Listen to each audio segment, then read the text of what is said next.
to hovedstammer, som er vigtige. Det undergær, det er det øl, der udvikles ved lave temperaturer. Gæren opfører sig sådan, at den lige så stille, mens den bevæger sig gennem vandsukker, æler sig ind på sukkeret og omskaber det til alkohol og kulsyre.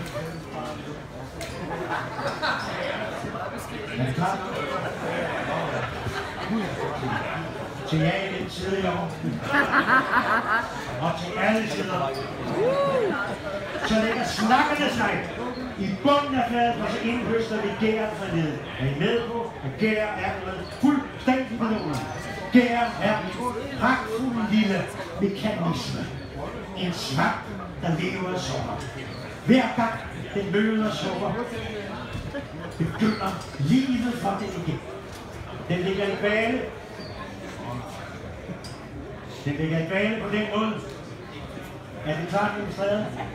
Og så pludselig rammer gæren sukkeret, og så vågner den til live igen, og begynder øjeblikkeligt at lave små børn og hygger sig, æder sig ind på sukkeret, udskiller alkohol og kulsyre. Men det kan opføre sig på to måder. Alt efter temperatur. Det kan falde til bunds, eller den kan udvikle øl i toppen af fadet. Det kalder vi overgæring. Topfermentering kalder englænderne. Det er der, hvor øllet udvikles i toppen af fadet. Hvad er forskellen, mine damer? Hvad er forskellen? Aroma, aroma, aroma. Man synes ikke til en Heineken, medmindre man er gal.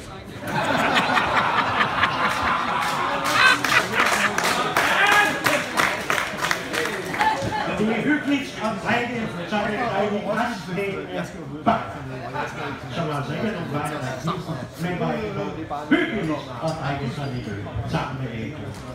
Der er ikke meget aroma, der er ikke meget kraft og saft i sådan en øl. Det er, man skyller ned, og så hygger man sig med det, og så let sag ikke mere. Overgæret øl, det er altså det med masser af aroma. Og det vil I også kunne fornemme, når nu der serveres for jer en roøl.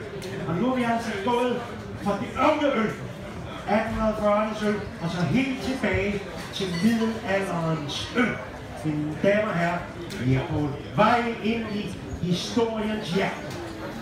Vi er på vej tilbage i tid,